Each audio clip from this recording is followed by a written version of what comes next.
Gracias por la comparecencia. Hoy recibimos a la presidenta de la Federación Española de Municipios y Provincias y a la vez alcaldesa de Jerez, doña María José García Pelayo. Está aquí, en su casa, y con tres motivos. El primero, y me consta que lo hace desde el corazón, para transmitir cariño, apoyo y solidaridad a Ceuta y a sus ciudadanos en el momento más difícil de la historia reciente de nuestra ciudad. También está aquí para poner en valor la categoría de los ciudadanos de Ceuta, de nuestra población. Un pueblo que está demostrándole al resto de España, al resto de Europa, y yo me atrevería a decir que aparte del mundo, que es un pueblo que lleva en el ADN la capacidad para resistir, la entereza, la madurez, la humanidad, la solidaridad y el amor a España. Y está aquí también para abrirnos la puerta al Comité de las Regiones de Europa, de la Unión Europea. Una puerta que llevábamos tiempo intentando abrir y que gracias a la generosidad, a la que luego me referiré, de la presidenta, ahora se puede abrir. Pero decía que está aquí para apoyar a Ceuta en el momento más difícil de su historia reciente y no creo que sea ninguna exageración. No nos debemos cansar de repetirlo. Nunca habíamos vivido una cosa igual. En apenas 48 horas, los días 30 y 31 de julio, entraron de manera masiva, asaltando la frontera, vulnerando la integridad territorial de nuestra ciudad, 80.000 personas, aproximadamente. Tengan en cuenta que la población de Ceuta es eso, 84.000 personas. Pues como tantas veces repetimos, como si en el conjunto de España entraran en 48 horas 50 millones de personas. Por tanto, el momento más difícil de nuestra historia, pero yo diría también que es una de las situaciones más graves desde la perspectiva de la seguridad nacional vividas por España. Porque aquí no se vulneró la integridad territorial de Ceuta, que sí, pero a través de la integridad territorial de Ceuta se vulneró la integridad territorial de toda España. Y esto creo que es algo que no podemos olvidar para dimensionar en su justa medida lo que aquí ha ocurrido y sigue ocurriendo. Y cuando digo sigue ocurriendo, porque la secuela que esto nos ha dejado es una secuela también muy difícil de gestionar y muy difícil de digerir, porque aquí se han quedado unas 10.000 personas de las que entraron.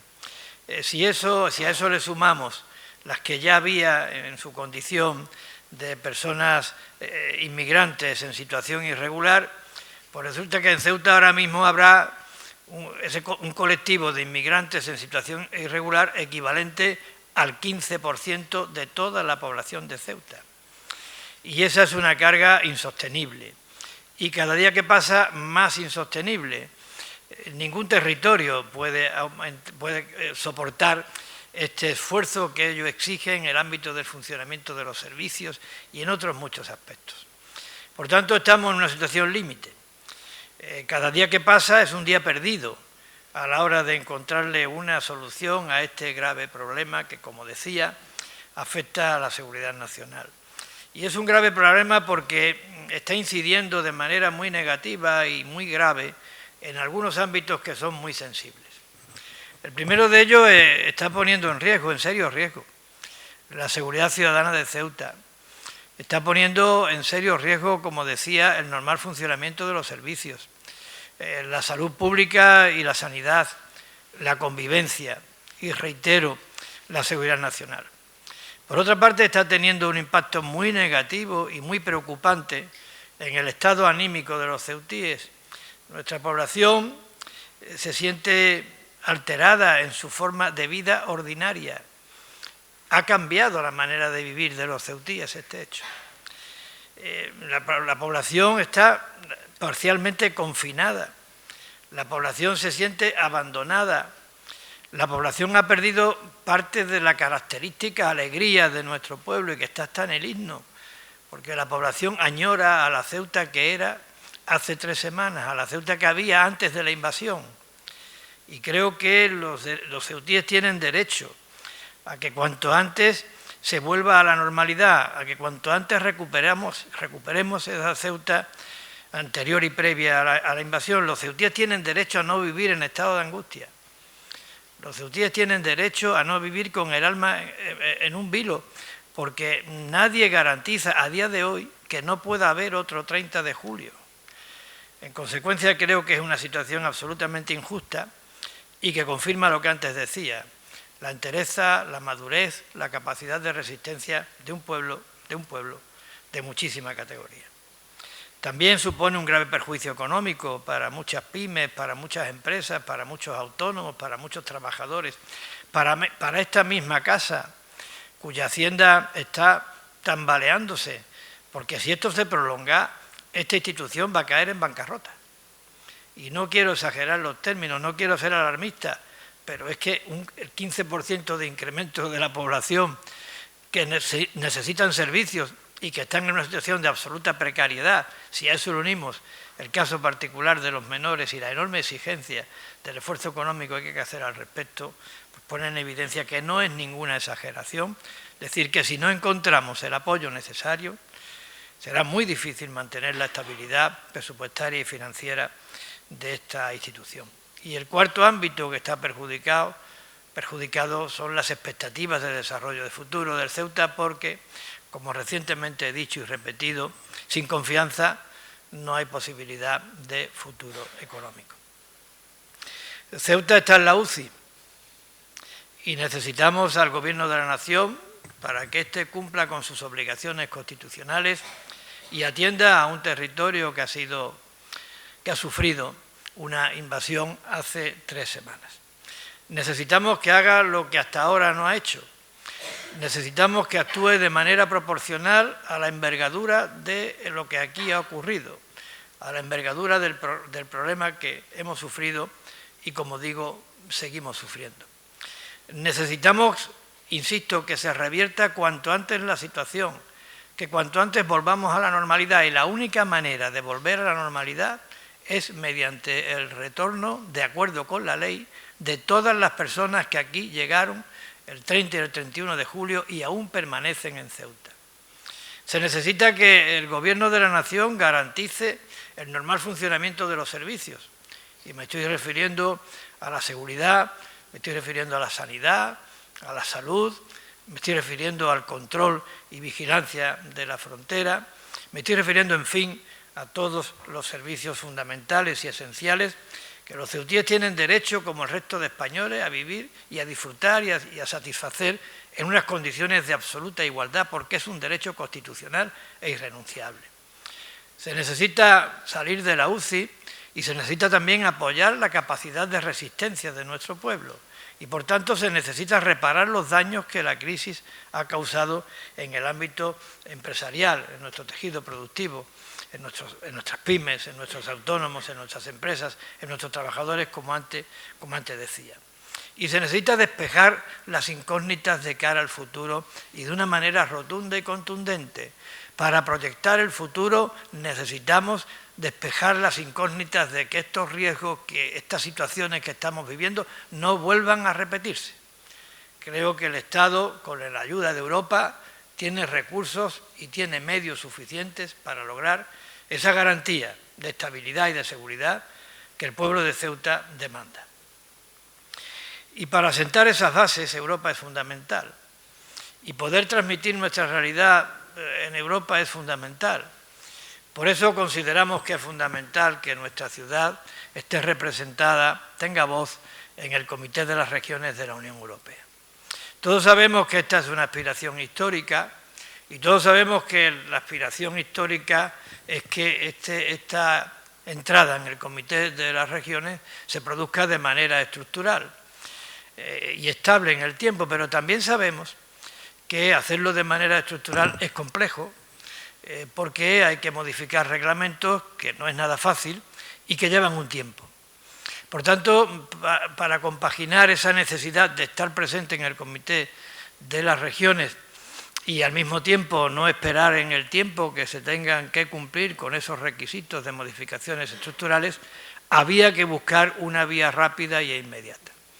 Y esa vía rápida e inmediata es la que alentó en esta misma casa, propuso y manifestó tanto el presidente del Partido Popular, el presidente nacional del Partido Popular, Alberto Núñez Feijóo, como el presidente de la Junta de Andalucía, Juan Manuel Moreno Bonilla. Y esa vía rápida, inmediata casi, requería también del único recurso posible que tenemos para lograrlo, que es la Federación Española de Municipios y Provincias. Y me explico para que todo el mundo me entienda. La Federación Española de Municipios y Provincias tiene 4 representantes en el Comité de las Regiones. Por tanto, la vía rápida es que alguno de estos representantes renunciara a su representación en beneficio de Ceuta y Melilla. Y no ha habido necesidad que pedírselos a muchos, porque ha habido alguien que inmediatamente se ofreció, y es nada más y nada menos que la presidenta de la Federación de Municipios y Provincias. Hay veces que las presidencias están conferidas, no sé, según distintos criterios, por razones de equilibrios electorales, por razones de número, de peso, cualitativo, desde el punto de vista político. Yo, viendo el gesto que ha tenido la presidenta, creo que en este caso es presidenta porque tiene muchísima calidad. Porque esto es un gesto de generosidad, renunciar a lo que tiene en beneficio de Ceuta y Melilla, teniendo en cuenta, muy en cuenta, lo mal que lo está pasando Ceuta. Es, como digo, un gesto de generosidad de una enorme categoría, de generosidad, de actitud patriótica, de sentido de Estado, un gesto, querida presidenta, que nunca vamos a olvidar. Esto de verdad es altura de miras. Por gesto como el que tú has tenido, merece la pena estar en política. Y lo digo de corazón.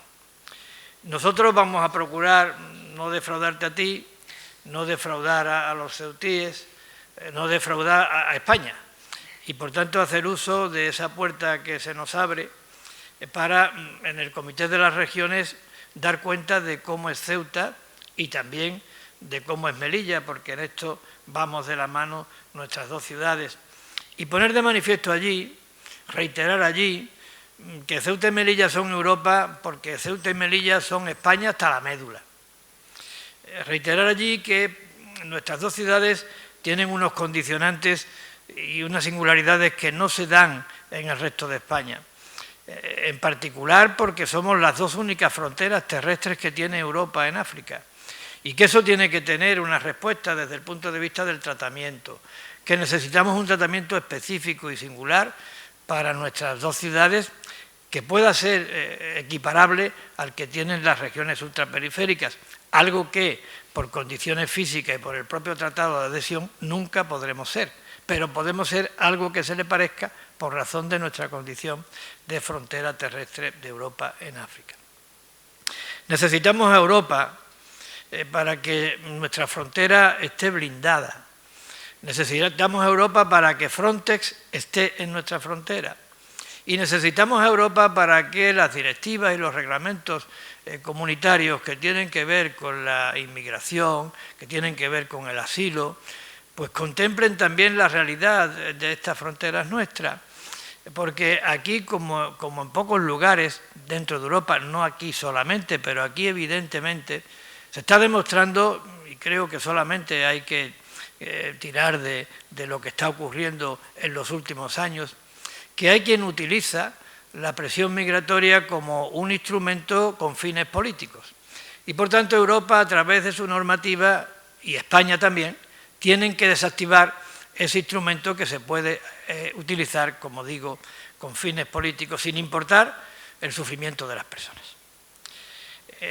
Ceuta y Melilla también hay que dejar constancia en el Comité de las Regiones que no somos un problema para Europa.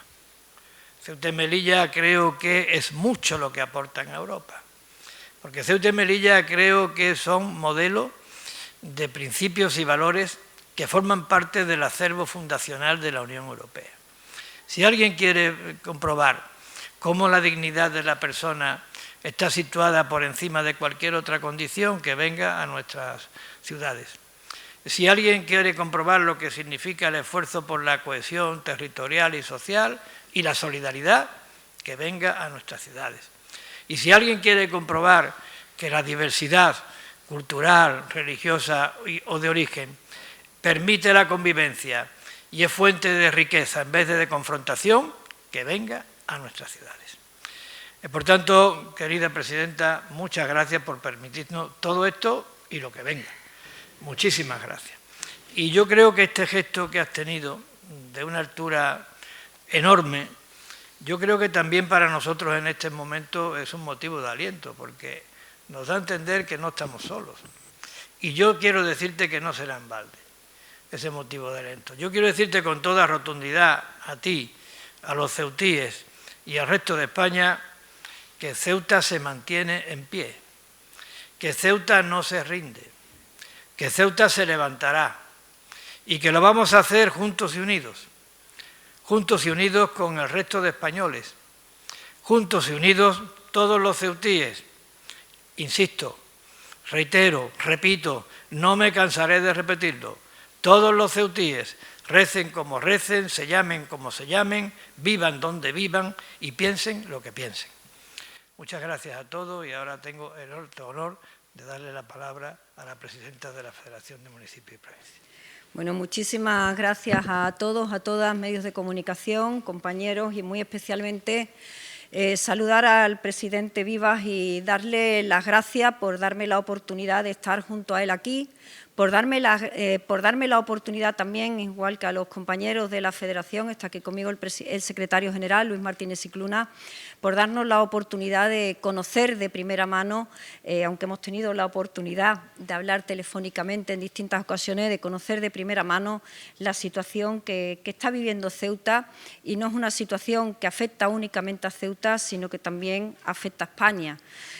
Para mí, como presidenta de la Federación Española de Municipios y Provincias, de verdad es un auténtico honor el tener la oportunidad de cederte mi puesto en el Comité de las Regiones en la Unión Europea para que te conviertas en la voz de Ceuta y también, por qué no decirlo así, en la voz de España. Si Ceuta no se rinde, España tampoco se rinde. Y yo desde aquí te quiero lanzar un mensaje muy claro, y es que tenéis que estar convencidos y seguros de que defendiendo Ceuta también estáis defendiendo España. Y por lo tanto, para nosotros, para mí, es un auténtico orgullo, en nombre de los 8.132 ayuntamientos de España, estar aquí apoyándote a ti, apoyando a tu gobierno, pero también apoyando a Ceuta.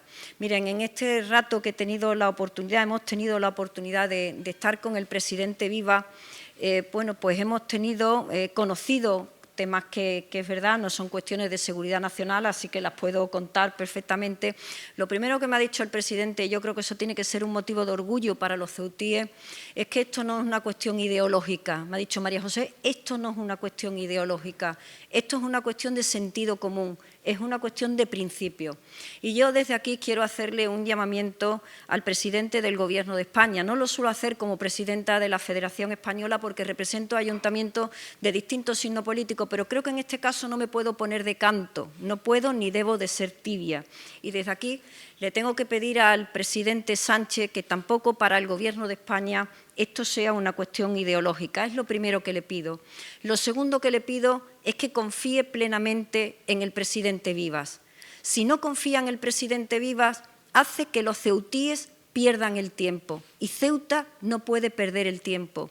Ceuta necesita una gestión ágil y una gestión eficiente de una situación que genera un problema de seguridad nacional, pero que genera también un problema que afecta a los derechos fundamentales, no solamente de los que están aquí, también y de manera muy importante a los ceutíes. Si no confía el presidente Sánchez, si no confía el Gobierno de España en el presidente Vivas, se equivoca, porque no hay ningún alcalde, no hay ningún presidente de una comunidad autónoma que quiera más a su ciudad, que quiera más a su territorio que el presidente Vivas. Pero sobre todo no hay nadie que conozca más su territorio que el alcalde o alcaldesa. Y estoy convencida que si hay alcaldes o alcaldesas del resto de España que me están escuchando, comparten lo que estoy diciendo. Los alcaldes y alcaldesas queremos a nuestros territorios y los conocemos. Por eso le lanzo desde aquí al presidente Sánchez un SOS muy claro desde Ceuta.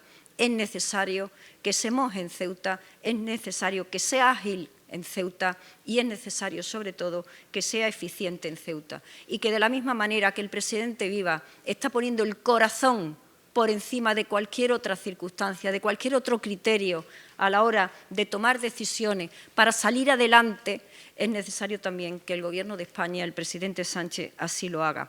Ceuta, y por eso lanzo un SOS, necesita comenzar a ver la luz al final del túnel. Necesitamos trasladar un mensaje de esperanza y un mensaje de ilusión. Y por eso estoy aquí y vengo a decir que si desde la Federación podemos poner nuestro granito de arena para que los ceutíes no solamente confíen en que el resto de España está con ellos, sino también que hay mecanismos que pueden permitir agilizar una salida, bueno, pues desde el sentido común, pero también con el corazón a esta situación, nosotros no vamos a perder el tiempo. Feijóo lo trasladó hace 5 días, aquí estamos hoy diciendo mi puesto es tuyo, mi puesto es para Ceuta. Importante también, ha trasladado el presidente Vivas, y no me voy a extender porque él es el protagonista, ha dicho algo que es fundamental, que esto es una cuestión de seguridad nacional. Por supuesto que lo es, pero también es una cuestión de derechos sociales de los ceutíes. Miren ustedes, si la situación de todos los ayuntamientos en España es complicada, no quiero ni pensar la situación que están viviendo los compañeros del Gobierno en Ceuta. Me han comentado algunas cifras que no sé si estoy autorizada o no, pero como soy presidenta de la FEN lo voy a decir. Fíjense ustedes que, por ejemplo, en menos de un mes, los residuos se han incrementado en un 25%. ¿Saben ustedes lo que es para cualquier ciudad normal, cualquier ciudad española, que te digan que en un mes vas a generar 9.000 toneladas más de residuos que tienes que recoger y, por supuesto, que tienes luego que pagar, porque para que los recojan hay que pagarlo? 9.000 toneladas más y no hace todavía ni un mes. Pero importante también otra cifra que ya toca al corazón.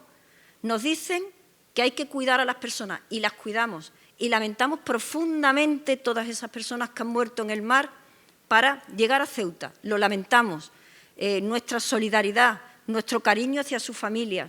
Pero también es importante recordar que mantener, como lo está haciendo Ceuta, a los menores no tutelados que ahora mismo están en la ciudad, les está costando 13 millones de euros al mes, solamente en un mes, 13 millones de euros. Para que ustedes de alguna manera sitúen la importancia que tiene esta cantidad. Fíjense que mañana hay conferencia sectorial de infancia. Pasado mañana. Bueno, pues la cantidad que se va a aportar desde el Ministerio para apoyar las políticas destinadas a menores no tutelados es de 25 millones de euros, si no me equivoco. Con lo cual, con la cantidad que está preveyendo el Gobierno de España destinar a Ceuta para atender a los menores no tutelados, si esta situación no se resuelve ya, van a tener pues una partida que les va a cubrir escasamente 2 meses, teniendo en cuenta que ya habéis tenido que aportar una partida desde el propio presupuesto municipal de 13 millones de euros. Por lo tanto, lo decía antes el presidente Vivas, si no se ponen soluciones encima de la mesa de manera rápida y de manera eficiente, evidentemente va a haber un problema económico también para la ciudad de Ceuta que habrá que afrontar. Por lo tanto, igual que antes he dicho que lanzaba un SOS a la hora de decidir de qué manera se sale adelante de esta situación y que la mejor manera de salir adelante es escuchando al presidente Vivas, también pido desde aquí, y estamos todos los ayuntamientos dispuestos también a comprometernos, que no le den migajas a Ceuta. Ceuta necesita un presupuesto en condiciones para afrontar la situación que ahora mismo está afrontando, que es extraordinaria y que es excepcional. Por lo tanto, ayuda y nunca migajas, que se dé la cara con Ceuta y que cuenten con el presupuesto necesario para poder garantizar la calidad de vida de los ceutíes que tienen derecho a seguir viviendo y no confinados, por cierto. ¿Vale? Termino. Desde la Federación Española de Municipios y Provincias también les traslado que en el día de hoy vamos a convocar para el día 2 de septiembre, que es el día de Ceuta, una concentración en todos los ayuntamientos a las 8 de la tarde para, de alguna manera, trasladar bueno, pues eso que vengo a decirle al presidente Viva. Y es que en todos los rincones de España, sea donde sea, impera el sentido común. Hay gente, españoles con sentido común, que saben lo que estáis viviendo, que saben lo que estáis sufriendo, que saben de la importancia del momento histórico que está viviendo Ceuta, pero que también está viviendo España. Y queremos que ese día 2 de septiembre sea el Día de Ceuta, por supuesto que sí, pero que ese Día de Ceuta se celebre este año desde los 8.132 ayuntamientos españoles. Y también trasladarles, por supuesto, que haremos efectiva la incorporación del presidente Vivas a la Unión Europea, al Comité de las Regiones de la Unión Europea. En la próxima Junta de Gobierno de la Federación Española le he pedido al presidente Vivas su permiso para celebrar aquí esa Junta de Gobierno de la Federación Española de Municipios y Provincias. Me dice que encantado, por lo tanto, salvo que alguna circunstancia lo impida, estaremos aquí. Él comparecerá también para que los portavoces de todos los grupos políticos en la Federación lo puedan escuchar personalmente, pero creo que es una muestra de respeto a Ceuta el celebrar esa Junta de Gobierno aquí y decir aquí estamos todos contigo y, presidente, vamos a estar muy orgullosos de que sea la voz que defienda no solamente a Ceuta, sino a todos los ayuntamientos de España en Europa. Muchísimas gracias.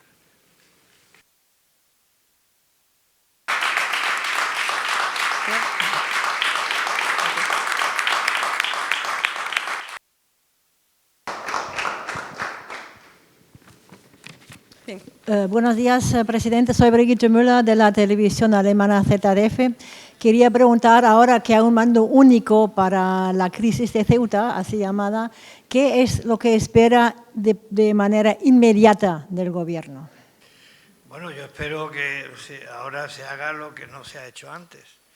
Es decir, espero que se valore la dimensión que tiene el problema y que se actúe con la debida eficacia y con la debida energía y con la debida coordinación al servicio de los objetivos que tenemos planteados en esta crisis descomunal que estamos viviendo. Creo que el primer objetivo tiene que ser, evidentemente, establecer la logística adecuada, con los medios adecuados, para que las personas que llegaron los días 30 y 31 de julio retornen a su país de origen. Creo que además se tiene que cubrir con la faceta, aun cuando eso también está compartido por otro ministerio, que es la Vicepresidencia Primera del Gobierno, de poder resistir, ayudar a resistir a esta ciudad, a su tejido productivo, a esta institución, a nuestros empresarios, a nuestros trabajadores.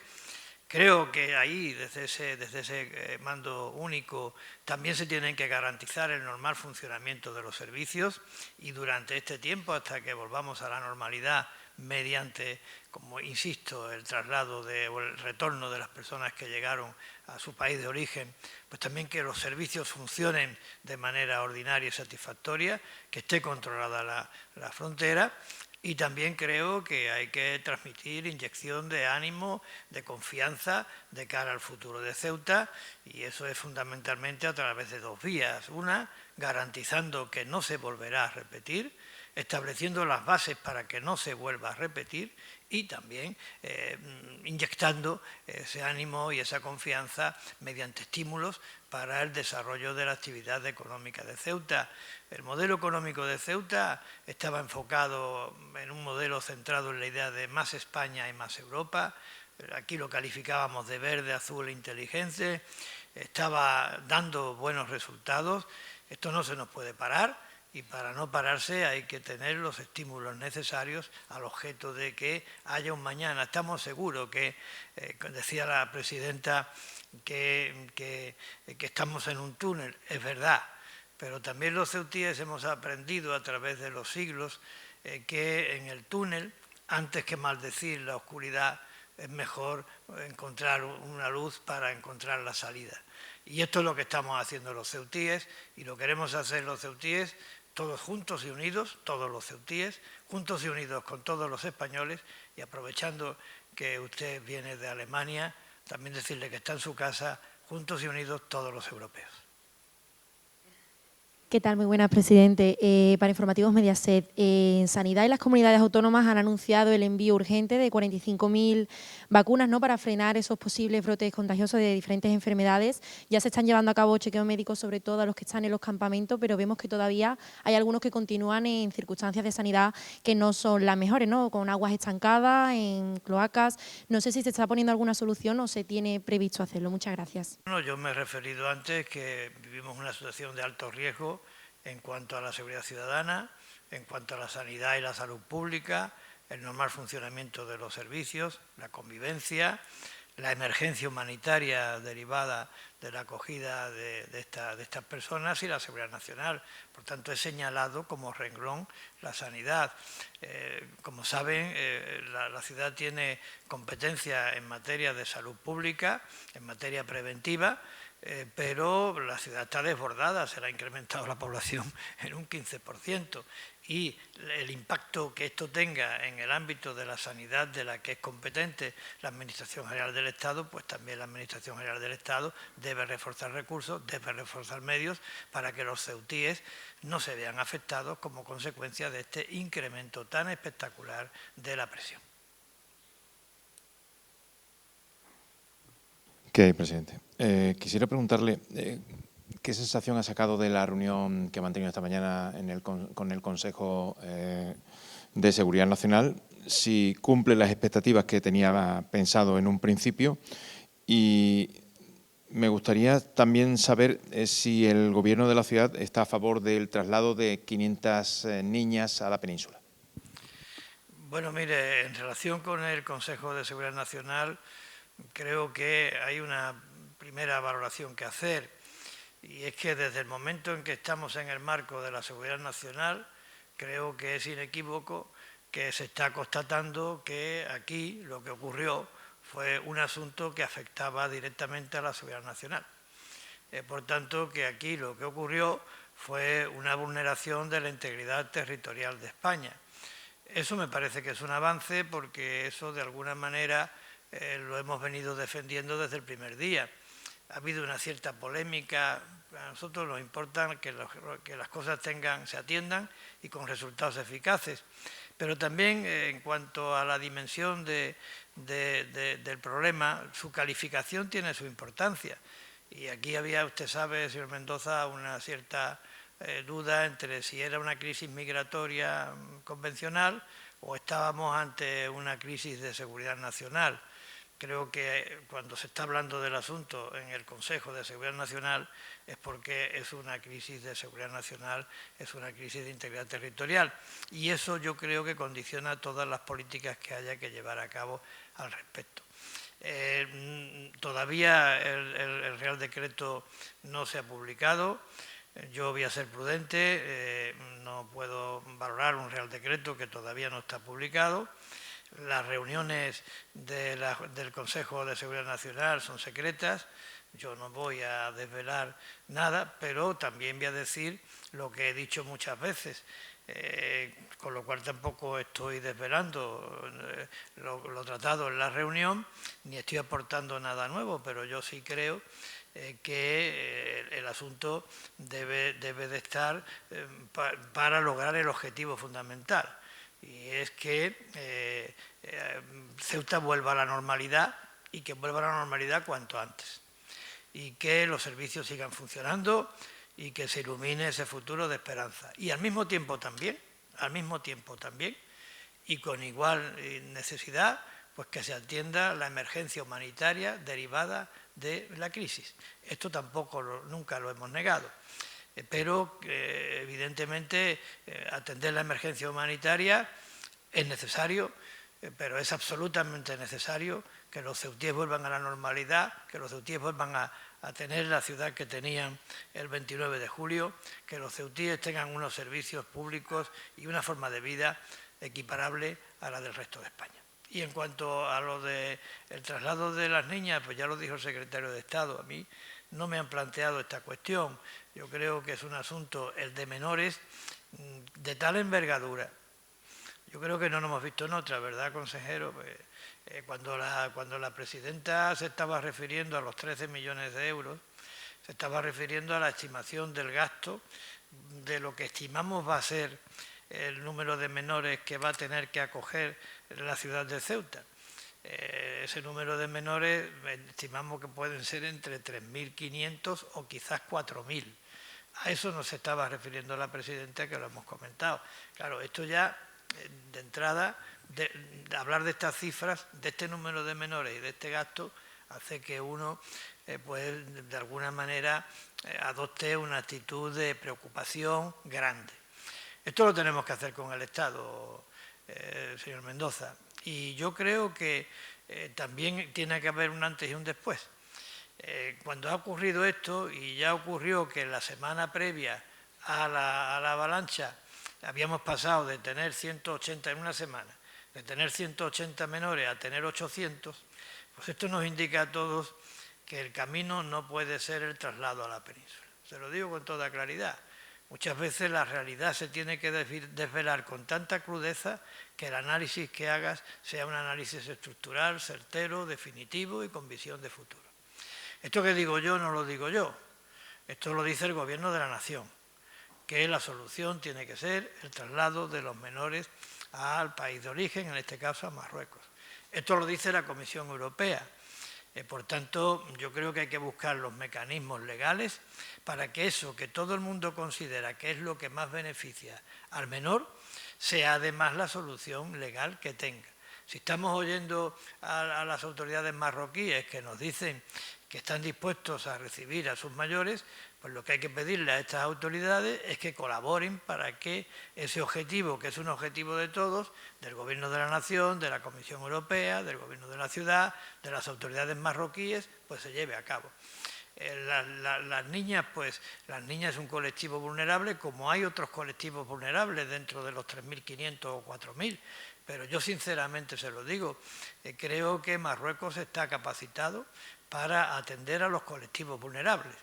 Si no, yo no le estaría diciendo lo que le estoy diciendo.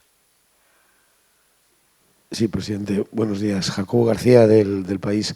La ministra Robles está compareciendo ahora en el Congreso y acaba de reconocer que los 25 agentes del CNI en Ceuta conocían y sabían de la llegada masiva de gente que se preparaba para los días 30 y 31 de julio. Quería preguntarle, bueno, ¿qué le parece que esto ya se hable de esta forma tan abierta y a qué se debe o a qué atribuye que el Gobierno, habiendo informado desde el CNI, hubiera desoído estas evidencias tan claras? Gracias. Pues mire, yo la verdad, esto es, si lo ha confirmado la ministra, sinceramente creo que ha confirmado un hecho notablemente grave, ¿no? Porque yo desde luego no tenía conocimiento de esto que usted me está diciendo, pero sí que puedo validar y avalar el excelente trabajo que realizan los servidores públicos de nuestros servicios de inteligencia. De esto no he tenido nunca la menor duda. He dicho que era muy difícil. 80.000 personas se organicen sin que en las inmediaciones de donde se organiza esa marcha nadie se entere. Alguien tendrá que dar explicaciones por qué no se actuó. Yo tengo en torno a eso también otras preguntas en el aire que creo que se deben de aclarar, porque evidentemente ahora lo más urgente, lo más importante es sacar a Ceuta de la UCI y salir de esto. Pero también es verdad que no podemos construir el futuro si no llegamos a conocer la verdad. Es verdad que yo también creo que no se puede alimentar la esperanza si no es con el cimiento de la verdad. Por tanto, habrá que contestar a esa pregunta y la tendrán que contestar las personas que tienen responsabilidades en la materia. Yo no los voy a suplir, serán ellos quienes tengan que explicarlo. Y también habrá que contestar por qué cuando nosotros estamos pidiendo la declaración de emergencia, pues no se nos concedía la declaración de emergencia, y por qué cuando perdimos el mando único el día 30 de julio, nada más comenzar la avalancha, pues tampoco se decidió adoptar esta iniciativa de establecer un mando único, o por qué aquel día en la frontera funcionó como funcionó, porque es verdad que en los primeros momentos, quizás en las primeras horas, había tumulto, había riesgo para la integridad física de las personas, de los que venían y de los que custodiaban la frontera, pero a partir de unas determinadas horas, aquí hay testigos en esta sala de personas que vieron que el espigón se bordeaba a pie y con una tranquilidad como el que está pasando por algún sitio en donde no hay ningún impedimento. Y eso fueron horas, y eso fueron miles de personas. Y también pues yo creo que existen muchas preguntas en el aire. En mayo del 21 tuvimos una cosa parecida. Digo parecida porque la de ahora multiplica por 8 la que tuvimos en mayo del 21. Para que toda España lo sepa, ahora mismo en Ceuta las personas que han quedado, de los que llegaron en la avalancha, equivalen a los que habían llegado en la avalancha en mayo del 21. Pero cuesta trabajo pensar que no se tuviera un plan de respuesta.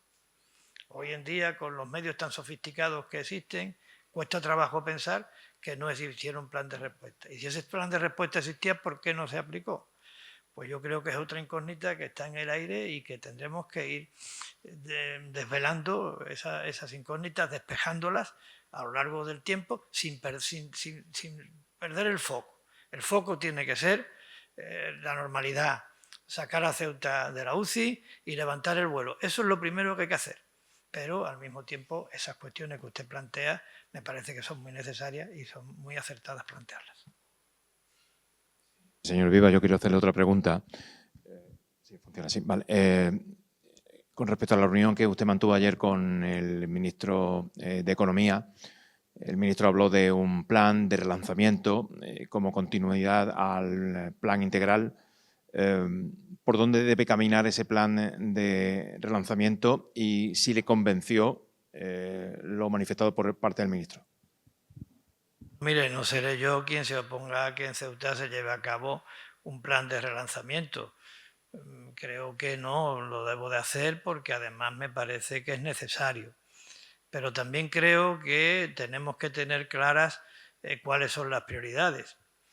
Y voy a recurrir para sostener mi argumento a algo en lo que estoy convencido que no va a pasar. Ceuta va a salir de la UCI y va a salir reforzada.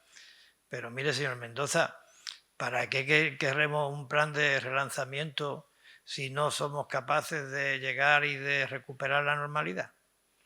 ¿Para qué queremos un plan de relanzamiento si resulta que no hemos sido capaces de reparar los daños causados como consecuencia de la invasión? Por tanto, no digo que no se pueda trabajar de manera simultánea, pero lo verdaderamente prioritario ahora son estas tres cosas que le he dicho. Una, volver a la normalidad.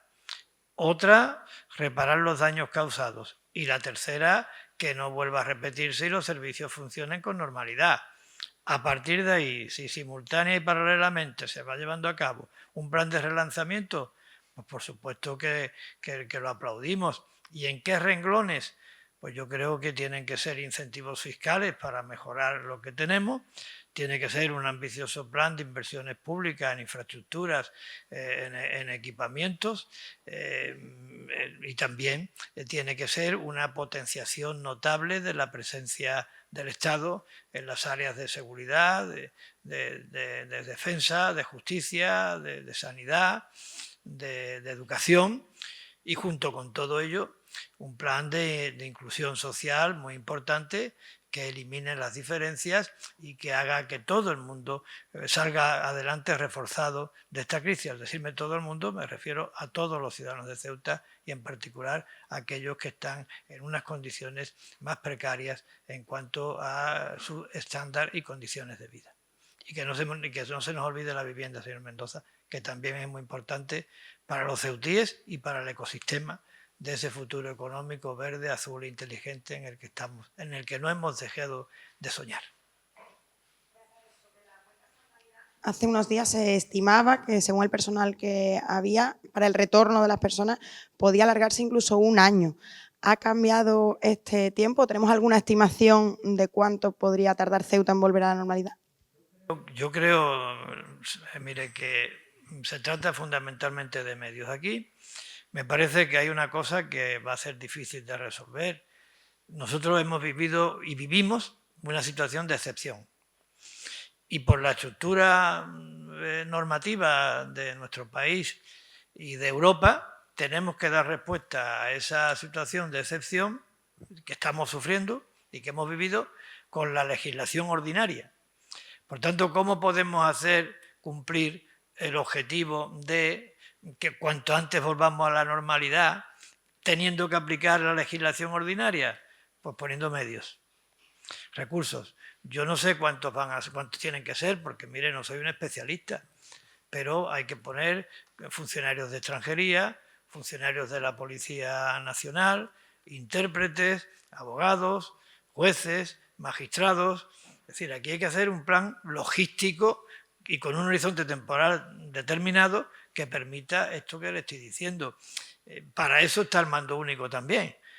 Para decir, oiga, y además nosotros en la primera reunión que tengamos, si se nos invita a las reuniones de coordinación del mando único, lo primero que vamos a decir es pedir ese plan, porque yo creo que también los ciudadanos de Ceuta merecen un horizonte temporal orientativo de cuándo vamos a volver a la normalidad. 2 meses, 3 meses, 1 mes, el que sea, pero que sepamos cuándo y que por tanto que sepamos cuáles son los procedimientos que se van a seguir y que sepamos cuáles son los medios que se van a poner a disposición de ese horizonte temporal al que antes me refería.